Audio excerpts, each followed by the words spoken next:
welcome back. James here again today with you, and this has been a requested video lately about the inexpensive hand pumps for PCPs. Doesn't really matter where you got it, but big thing that's come up in my videos is, you know, what if you have to tear it down and rebuild it or something like that? Well, first off, I highly recommend just to double check your instruction manual. But of course, you probably already checked that if you're watching this video, to tear it down and rebuild it. Now, in this video, I've already, for the sake of the video, I've already rebuilt my pump, but I'll show you guys exactly how to tear it down and where all the O-rings should go. So, if you have one of these pumps that's very similar, it shouldn't be no problem. Now, there might be slight variation here and there, but it shouldn't be that difficult to rebuild the pump itself. It's pretty self-explanatory once you get into it and break it down. So I'm going to go ahead and go over and cover the tools that you may or may not need depending on the style of pump that you have. They're pretty much all the same design, but the difference might be like a nut here or some type of different fasteners or just something a little different here and there, but inside the same, it's pretty much the same. Okay, so let's start off with the tools you may need for this. Highly suggest a mallet of some sort, rubber, plastic, doesn't really matter. You may need a spanner wrench. This is an AR-15 armored wrench. It works perfect for my setup. Also, your pump may come with the wrench and the rebuild kit. Mine came with 2 rebuild kits, but it didn't come with the wrench. So, adjustable wrench for the big nuts, and then a pick and a pair of needle nose. I use the pick for a punch. I usually use a punch, but I can't find it, and the needle nose come in handy when you gotta change out some things. So let's get into it. Okay, so the first thing we're going to get into is the handle, which you probably already put together when you bought the pump. Usually it comes in sections where you put the handle on and the base and all this and that, but the handle bolts down into the top of the chamber here. So usually you can just unscrew it, but if not, you take the mallet, give it some good wax, it'll come right off just like that, and it's threaded in there. So this is your piston rod that goes down in the pump that compresses the air. And here's one O-ring right here that you change out. There's one O-ring right there. Okay. So, there's also a pin right here. This is where the punch comes in handy. There's a small pin you knock out. So I'm going to get my pick here. Press it out as far as I can. On the other side, and I'll grab it with my needle nose.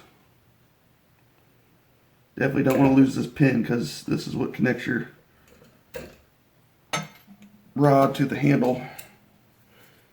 That's simple as that. That's all you do, and then change out your O-ring. And this right here, this diaphragm. Now, you can leave that sit there like that. I'll tilt you guys down here. You can leave that sit there like that, and all you do is unscrew this part.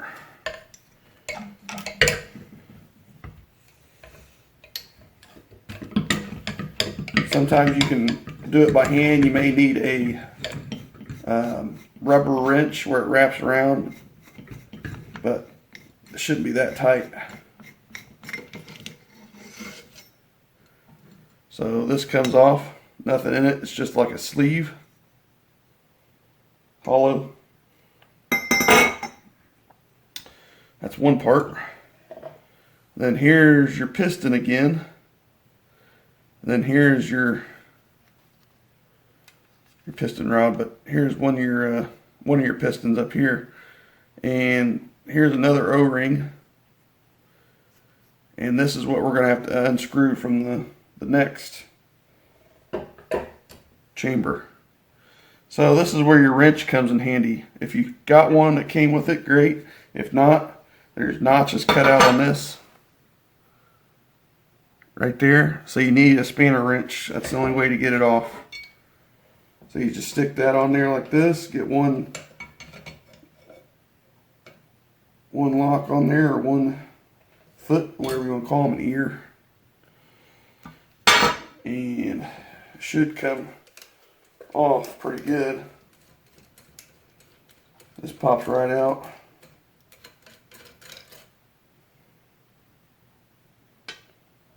Here's the O-ring. Okay, so there's a O-ring and a diaphragm that goes on this piston rod here. Make sure you remember how this goes on and off. If you change that O-ring out, there's an O-ring right here, then there's a spacer or whatever bushing, and then there's another rubber piece. Don't know exactly what it's called because the manual didn't specify. So make sure if you switch this stuff out, put it back exactly the way you got it off, because if you don't, your pump will not work properly. So this rod should just come right out of this tube, this chamber, just like that. That's the rod that compresses and pushes the air out of the pump into the gun. So this is your piston right here, this little thing. That's the last step in your pump that causes the air to go out into the gun. And you change that by, this is actually a screw that screws in. You use your needle nose or some type of pliers and you can unscrew it. Just like that. It'll come right off. And again, make sure you put the new piston on, because your kit comes with this. Make sure you put it on the way you took it off. If you don't, your pump will not work. So you just screw that back in there. You want to make sure that that hole is clean out. Debris, oil, silicone, all this black stuff on here is just silicone oil, and that's what you need to use in this pump, especially. It's what it states in the manual. And you use petroleum based, it'll ruin your O-rings, and plus it could combust and cause an explosion. But just make sure you put it back the right way. So that's pretty much it for the main compartment of the pump, the actual parts that compress the air. Now this right here, this collar, that's the acts as the gasket or whatever for the sleeve. The outside sleeve has an O-ring in it. So you definitely need to change that too, because that's what holds the air inside when it's all compressing and working back and forth. And make sure you spray this down with silicone oil when it's in use. And then I'm not going to take the fill whip out. There is an O-ring, I think, in there, and maybe a bushing or something like that that comes with your kit. Those parts are not that critical. It doesn't take much to do that if you have an adjustable wrench. Usually your fill port and your bleeder valve may have something behind it. You probably already know that if you put the pump together, because sometimes they don't come to get fully assembled when you order them. So pretty much that's it for teardown. And once you replace all the O-rings, your pump should be running smooth as butter. Get everything lubed up, put everything back in. So now I'm just going to fast forward the video of putting it back together. All you do is put it back together the way you took it apart, and it's as simple as that.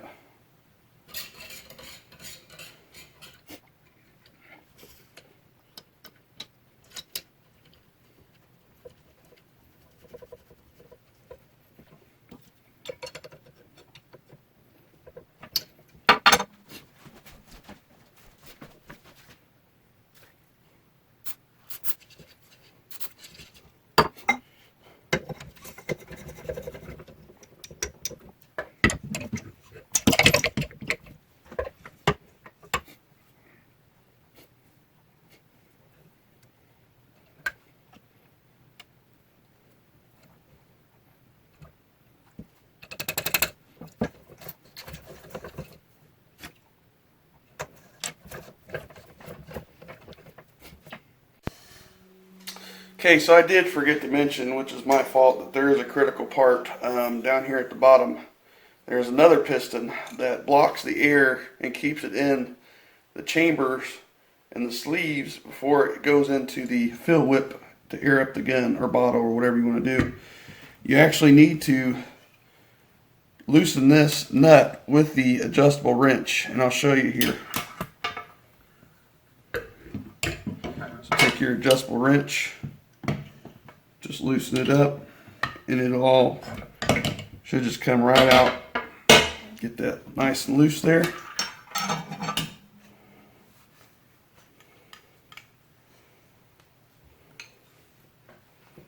Should just unscrew, very easy. Shouldn't be too tight. It's brass. Okay, here.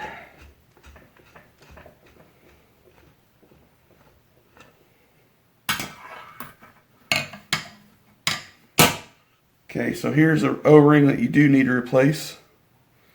And then this screw right here goes into your, so you can hear it here, it sucks in air when you press, and then when you go down, it releases it. So there's a valve in here that has a small O-ring on it that you do need to replace. And all this stuff shouldn't be too tight, but there's a cap screw here, socket head, set screw, whatever you want to call it, with a spring.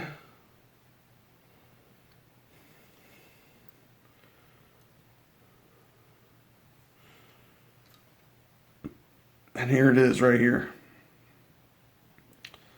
So that's like a pin needle jet or whatever. I'm just calling it off like a carburetor. So this right here goes down in head first the way you took it out with that O-ring. And that O-ring is what blocks the air from coming out. With the spring behind it adds tension. So the only way that the air can come out of this pump into the gun is if when you push down, it pushes that piston, releasing the air beside it from the spring tension. So just get that finger tight, and then you put it back in the gun or the base here.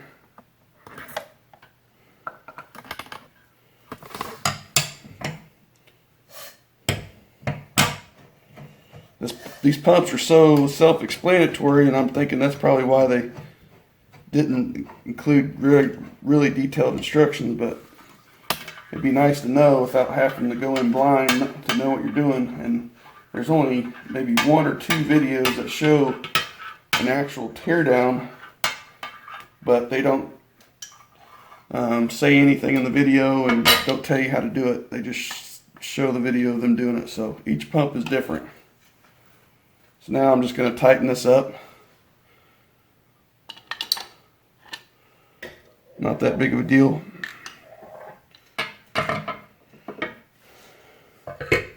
And then be done with it.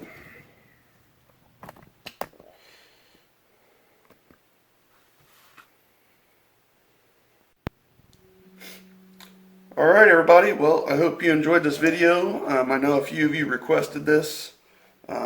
This basically doing this, you know, you shouldn't have to rebuild your pump, but once it starts to lose power, you can really tell. I've stated in previous videos that I've pumped a lot of times with this pump since June. Used it in my QB Chief over 1,000 times, pumped it up from 0, you know, probably 20, 21 times now. Pumping up the Umarex Gauntlet. And then I pumped up a 62 cubic inch paintball bottle twice to 3,000 pounds PSI, which was 1,200 strokes each. So this pump, in my opinion, is one of the best air sources you can get. I mean, yeah, you get a workout, but you know, the air compressor and stuff, just a little bit out of my price point. Plus, I like getting a little bit of exercise. So anyways, I hope this video helped you all. Again, thanks for watching, and we'll see you on the next one.